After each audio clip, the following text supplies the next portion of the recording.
Welcome back, guys. It's the TightWad, and it is July 3rd, and we are celebrating Independence Day starting today because the fireworks show for our neighborhood is tonight. And I'm gonna go ahead and get the big green egg fired up, and we're gonna throw on an Independence Day pork shoulder or Boston butt. I used up the end of a bag of value lump yesterday, so I've got a bunch of small pieces in here, but I'm gonna go ahead and shake it out. And I have my kick-ash can down in here, so I'm gonna sweep all this loose stuff down into the can.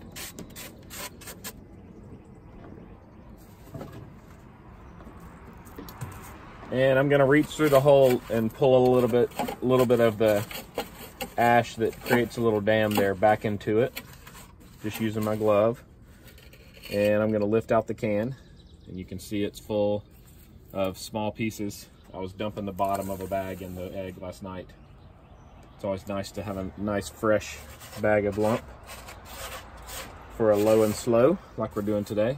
So I'm going to drop this can back down in here, make sure it's lined up correctly.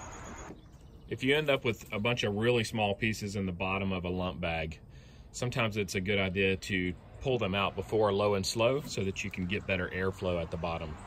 So I'm gonna save some of these bigger chunks. I'm gonna put some of the smaller stuff into a cardboard box because I'll dump it on a direct cook later. I don't throw any lump away. But I'm gonna pull some of these out to reuse first. All this small stuff like this, I'm gonna put in the cardboard box for later. All right, so we're ready to start building our fire with our nice clean kick-ash basket for our Boston butt today. And I'm gonna do it low and slow at the beginning, and I may kick up the temperature depending on time, but I'm gonna start it off around 250. So let me get some lump in here to get started. For low and slow cooks, I absolutely love the Fogo lump. You can see I just opened this bag, but it has some nice fist size or bigger chunks in it. I'm going to kind of put these around the outside of the bottom to start. Then I'm going to use my tried and true method of lighting. It's an oil soaked paper towel right down in the center.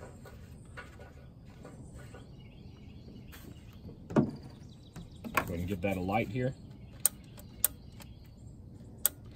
I light my egg from the bottom because fire naturally works its way up through the lump. We'll get a nice core of coals going by lighting it from the bottom. I'll take a few of those small pieces and put it around it here, just to give it something to catch right off the bat. Now I'm just going to build up with the Fogo lump. Try to find a few mid-sized pieces.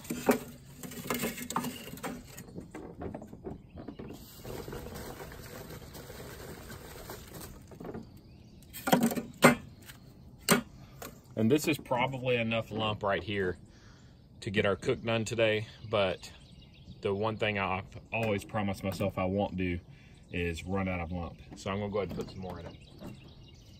I'm gonna add some smoking wood around the edges here. I know it's gonna burn first in the middle.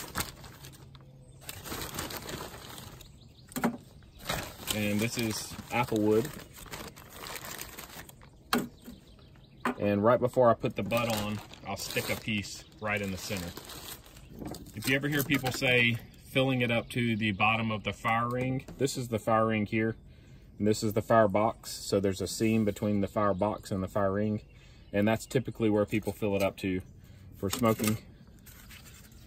I'm just going to throw a few extra pieces on here, and I know I won't burn all this, but it's not wasting lump because I can definitely use it later.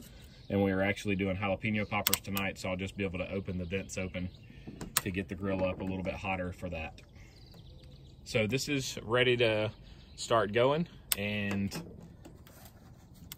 I'm going to leave it open for about 5 or 10 minutes, and then I'll shut it down and let it start getting up to temp. And when it hits about 200 to 250, I will start adjusting my vents to where I need them to be for smoking.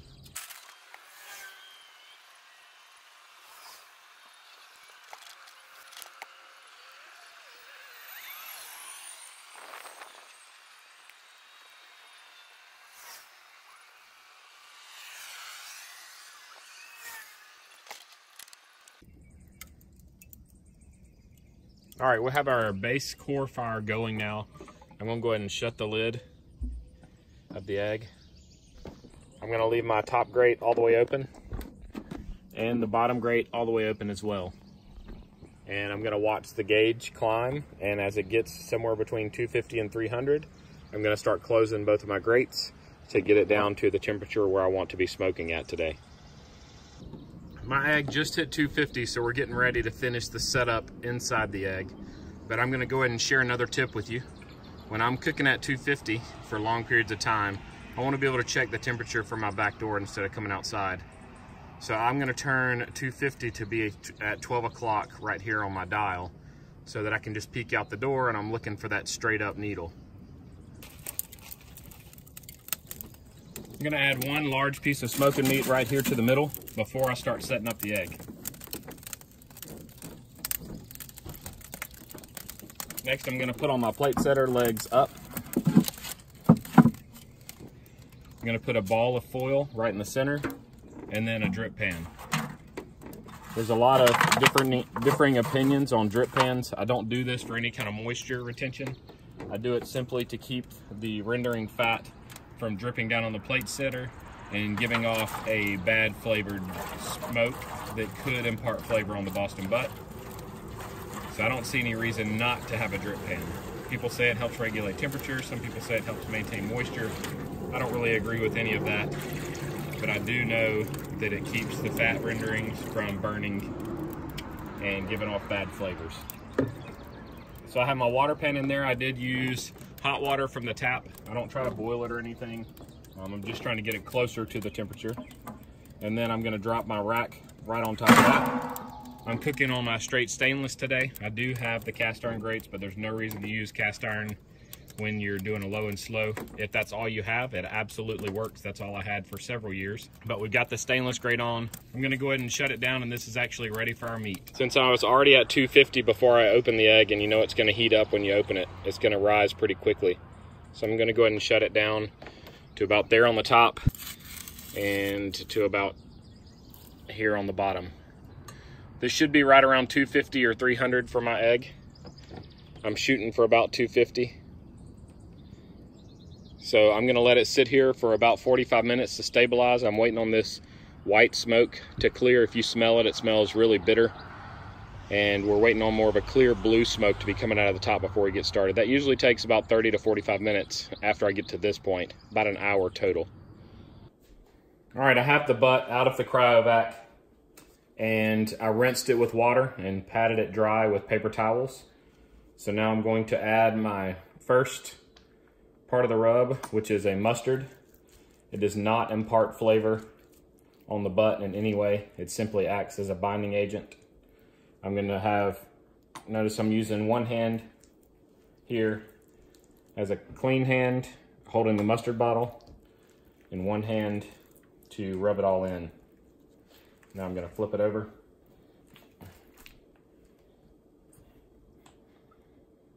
And do the same thing on the back. Now that I've got mustard all over it, I'm going to open up my rub here. I love the Honey Hog from Meat Church. I'm not sponsored by them. I pay for all of my rubs at this point.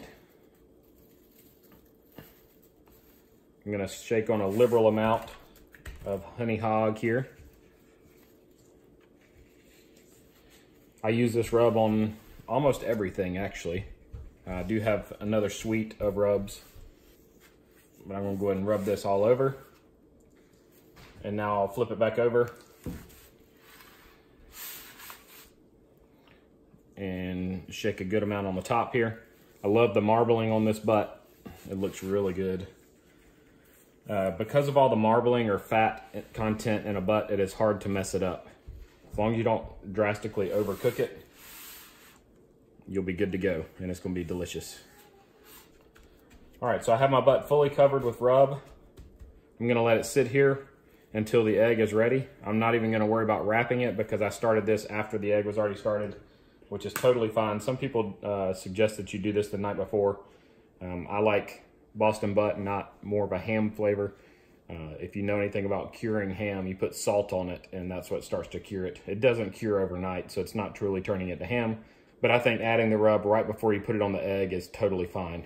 This was previously frozen. I pulled it out a day and a half ago, set it on the counter for about 3 or 4 hours to knock off the main part of the freeze, and then put it in the fridge for the rest of the time so it could thaw it all the way through. So this is now ready to go on the egg when the egg is ready for it. You can see our smoke has turned more into the blue colored smoke as opposed to the white colored smoke. And our temperature is around 225, so we're gonna go ahead and get our Boston butt put on. There's no need to burp your egg at this temperature. I'm going to just set the meat on the egg here. I'm gonna run 2 different temperature probes today. This one is called the meter. So I'm gonna run it straight down into the center. And this one is a cheaper one from Aldi that I wish I could find more of. But I'm gonna insert that all the way in. And I'm gonna go ahead and shut down the egg.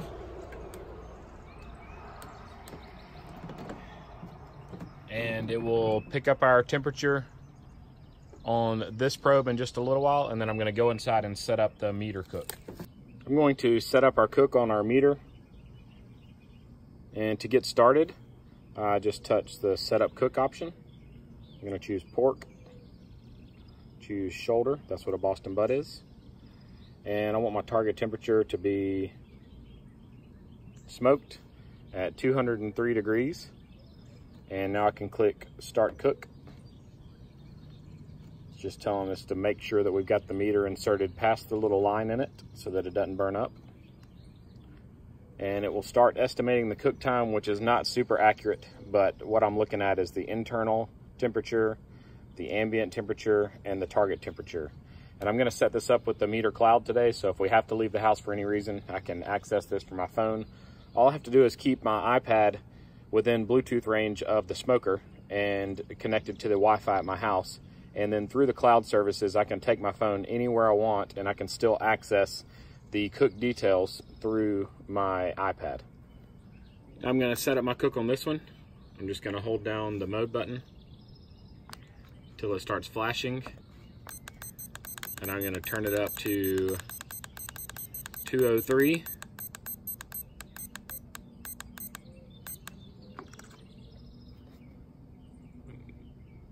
And this one will also give me an alarm whenever the temperature gets up here. This one is wireless, so I can take it inside, but it needs to be within 20 or 30 feet to work accurately. The Boston butt's been on for about 30 minutes now, and you can see our temperature has stabilized right at 250, which is where I want it. And we have the nice clear blue smoke coming off from the apple wood that we put on there. And we're just gonna leave it. We're not gonna have to do anything for the first 3 or 4 hours. When it hits about 160, I'll decide if I'm gonna wrap to speed it up or just let it ride. It'll really depend on the bark and how that's forming, but we will make that decision when we get there. We're a little over 3 hours in and my internal temperature is up to 113. So we're gonna take a look. And it's got some really nice color, some bark setting in good. It's got a long ways to go though. We'll check back in at 165. I don't want to leave this open too long. As the saying goes, if you're looking, you're not cooking, but I just wanted to give you guys an update. We've reached 171 internal temperature while I was gone to the store. So I'm gonna open it up. And it looks beautiful. It's got a nice bark on it. I'm gonna go ahead and wrap it so that we can get this finished in time to rest before dinner. So wrapping is exactly what it sounds like. I'm gonna lift it and put it on this foil and then wrap it up, and then we'll get it right back on the egg.